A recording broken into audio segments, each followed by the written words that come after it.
Hello student, जैसा कि कल मैंने आपको प्रासरण तथा प्रसरण दाब के बारे में बताया था कि उन दोनों में डिफरेंट क्या होता है, क्या क्रिया होती है, कैसे उसमें क्रिया को पूरी तरीके से पता करते हैं कि प्रासरण क्या है तथा प्रसरण दाब में क्या है। हमने वेपर प्रेशर के बारे में भी बताया था। आज जो मैं टॉपिक लेके आया हूँ, मैं उसमें आपसे बात करने वाला हूँ अंतःप्रासरण तथा बाह्य प्रासरण में क्या अंतर है, क्या डिफरेंट होते हैं इसमें, ये आज मैं आपको बताने वाला हूं कि कैसे पता करेंगे कि बाह्य प्रासरण क्या होता है, अंतःप्रासरण क्या होता है। इसलिए ये दो प्रकार के आपके होते हैं, एक आपका अंतःप्रासरण हो गया, दूसरा आपका बाह्य प्रासरण हो गया। तो चलिए शुरू करते हैं क्या होता है। ओके, देखिए पहला जो आपका है अंतःप्रासरण, अंतःप्रासरण को एंडोस्मोसिस बोलते हैं। ओके, इसमें है क्या,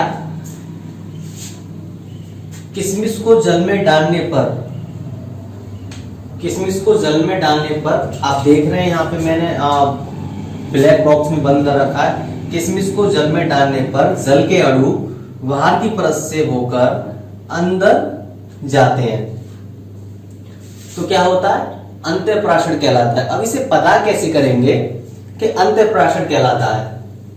ओके, किशमिश को जल में डालने पर जल के अणु बाहर की परत से होकर अंदर जाते हैं, क्या कहलाता है, अंतःप्रासरण कहलाता है, एंडोस्मोसिस। कैसे हम ये पता करेंगे कि एंडोस्मोसिस कहलाता है, जल में हमने डाल दिया, जल में डालने के बाद हमें ये पता कैसे लगेगा कि ये एंडोस्मोसिस है।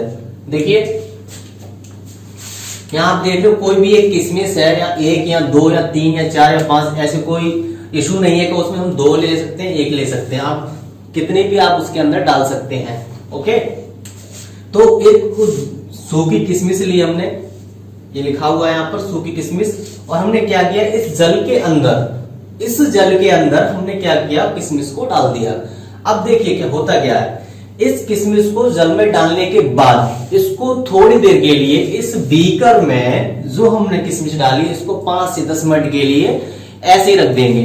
रखने के बाद हम 5-10 मिनट के बाद जब देखेंगे तो ये किशमिश किस तरीके से हो गई होगी, ये आपकी अंडे की तरह गोलाकार आपकी फूल के तैयार हो गई होगी। कैसे, देखिए जब हमने किशमिश इस जल के अंदर डाली 5 से 10 मिनट के बाद में जब हम इसको देखते हैं तो ये फूल जाती है। क्यों फूल जाती है, किशमिश के, मैंने यहाँ पे बताया किशमिश को जल में डालने पर, तो जब किशमिश को हम इसमें डालते हैं तो ये जो जल है ये विलायक है, क्या है आपका विलायक। ये विलायक ऐसा होता है कि विलायक के जो कण होते हैं वो स्वतः पानी में आपके क्या करते हैं, रहते हैं और कहीं पे भी जा सकते हैं। ओके, तो इस विलायक के कण जो है क्या होता है कि बाहर की परत है इसकी, जल में डालने पर, तो आपने देखा किशमिश सुकड़ी सुकड़ी हुई होती है, तो किशमिश की जो सुकड़ी हुई परत होती है, ओके, ये जो आप देख रहे हैं ये किशमिश की सूखी हुई, ये आप देख रहे हैं किशमिश की सूखी हुई परत है ये। ओके, इसको पार करके जल के अणु कहां पहुंच जाते हैं, इसके अंदर पहुंच जाते हैं। कहां पहुंचते हैं, इसके अंदर पहुंच जाते हैं। जब इसके अंदर पहुंच जाते हैं, पहुंचने के बाद क्या होता है, जब जल के अणु इसके अंदर पहुंच जाएंगे तो ये फूल कर इस तरीके से हो जाती है। क्यों हो जाती है, क्योंकि जल के अणु किशमिश की जो परत है सुकड़ी हुई उसके अंदर जब पहुंचते हैं उसको पार करके, तो इसके अंदर एक प्रेशर पड़ता है, एक दाब पड़ता है, जिसके वजह से किशमिश ऑटोमेटिक फूलने लग जाती है। जैसा मैंने कल आपको टॉपिक में बताया था कि वेपर प्रेशर कम सांद्रता वाले विलयन में कम रहता है और अधिक सांद्रता वाले विलयन में ज्यादा रहता है, वहां वेपर प्रेशर ज्यादा रहता है। तो वही मैं आपको बताने वाला हूं, बाहर की जो सुकड़ी हुई परत है किशमिश की, उसके परत को पार करके विलायक के कण किसमें पहुंच जाते हैं, किशमिश में पहुंच जाते हैं, जिसके वजह से उस पे दाब लगता है अंदर। जब उसके अंदर दाब लगेगा तो क्या होगा, किशमिश फूल जाएगी और इस तरीके से आपकी गोल हो जाएगी। तो ऐसी हमारी जो क्रिया है हमारी क्या कहलाई, एंडोस्मोसिस कहलाई। आप समझ रहे हैं, किशमिश सुकड़ी हुई होती है, पानी के अंदर डाल देंगे तो जल के जो अणु हैं वो सुकड़ी हुई किशमिश की जो परत है उसको पार करके अंदर चले जाते हैं किशमिश के। तो हमारी ऐसी क्रिया क्या कहलाती है, हमारी ऐसी क्रिया अंतःप्राशन एंडोस्मोसिस कहलाती है। तो यहाँ लिखा हुआ है किशमिश को जल में डालने पर, किशमिश को जल में डालने पर जल के अणु बाहर की परत से होकर अंदर जाते हैं, किशमिश फूल जाएगी, तो क्या होगा, एंडोस्मोसिस कहते हैं। ओके, क्या कहते हैं, एंडोस्मोसिस इसको कहते हैं। जैसे फॉर एग्जांपल में हम साबुत दालें भी ले सकते हैं, राजमा भी ले सकते हैं, चने भी ले सकते हैं। ये भी अगर आप पानी में डालोगे तो ये भी इसी तरीके से फूल के हो जाते हैं। चना होता है, चना आपका छोटा होता है, ओके, हम उसको रात में साफ पानी में बीकर में लेकर डाल देते हैं, जिससे वो आपने देखा होगा सुबह फूलकर आपका अलग हो जाता है। क्यों? सेम इसी तरीके से इसकी क्रिया है कि जो किशमिश है, इस किशमिश की जो सुकड़ी हुई जो परत है, इस परत के अंदर ब्लैक के अणु चले जाते हैं, जिसकी वजह से इसके अंदर एक दाब पड़ता है, उससे आपकी किशमिश फूलना शुरू हो जाती है। तो हमारी क्या कहलाता है, ये अंतःप्राशन जो है हमारा क्या कहलाता है, अंतःप्राशन हमारा कहलाता है। ओके, किशमिश को जल में डालने पर जल के अणु बाहर की परत से होकर अंदर जाते हैं, तो क्या कहलाएगा, एंडोस्मोसिस कहलाता है। ओके, अब बात करेंगे हम, माय डियर स्टूडेंट्स, आप सभी लोग हमारे ऑप्टिमम सक्सेस एकेडमी नामक चैनल से जुड़ने के लिए आपको सभी को बहुत बहुत धन्यवाद। आप हमारी प्रत्येक वीडियो को शेयर करें और लाइक करें, हमारे चैनल को आप लोग सब्सक्राइब करें और बेल आइकन पर बटन जरूर दबाएं, जिससे कि हम रेगुलर वीडियो अपडेट्स जो कराई जाती हैं उनकी जानकारी आपको, उनका नोटिफिकेशन आपको समय पर मिलता रहे। चलिए तो बात करते हैं महाप्राशन में क्या होता है। इसमें यहां देखिए, अंगूर को चीनी विलयन के घोल में डालने पर, अंगूर को चीनी विलयन के घोल में डालने पर अंगूर के अंदर के अणु अंगूर की बाहर की परत को पार करके चले जाते हैं। जो मैंने अभी बताया था एंडोस्मोसिस, इसकी जस्ट उल्टी क्रिया किसकी है, बाह्यप्राशन की। देखिए क्या होता क्या है इसमें, पता कैसे करेंगे कि अंगूर के अणु जो हैं बाहर की परत को पार करके चले जाते हैं।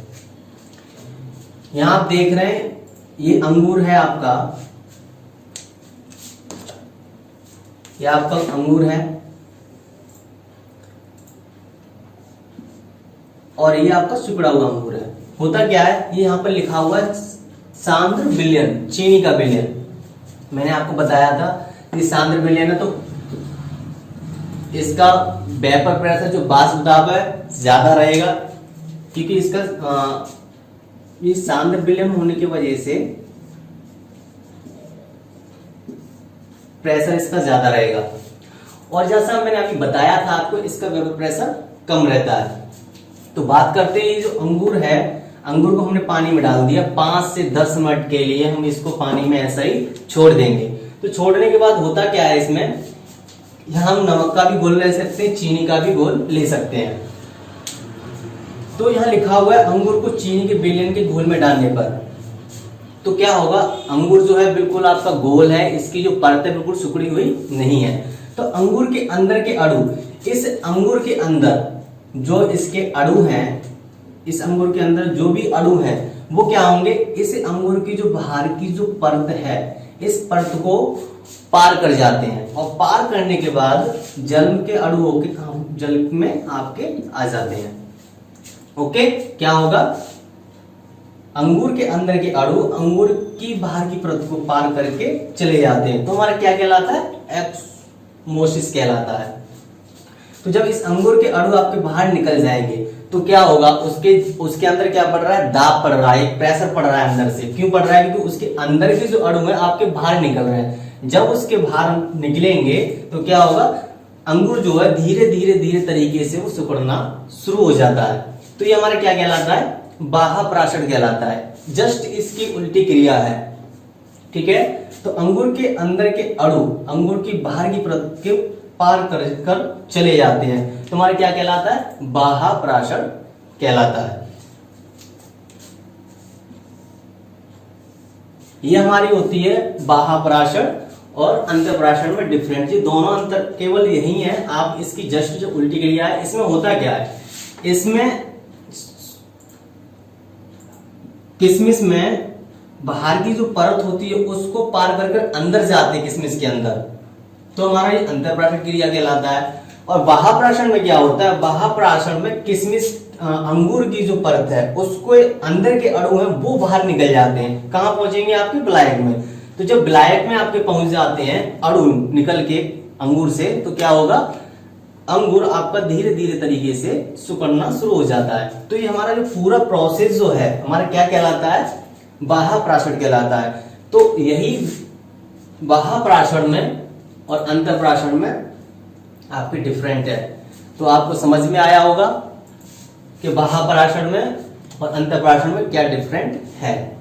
तो आज हमारी टॉपिक यही खत्म होता है। आगे बात करेंगे एक नई वीडियो के साथ में। अगर आपको कोई भी डाउट हो तो कमेंट बॉक्स में जाकर कमेंट जरूर करें, जिससे हमें पता लग सके। ज्यादा से ज्यादा लाइक करें, शेयर करें और सब्सक्राइब करें और बेल आइकन पर क्लिक जरूर करें। ओके, धन्यवाद।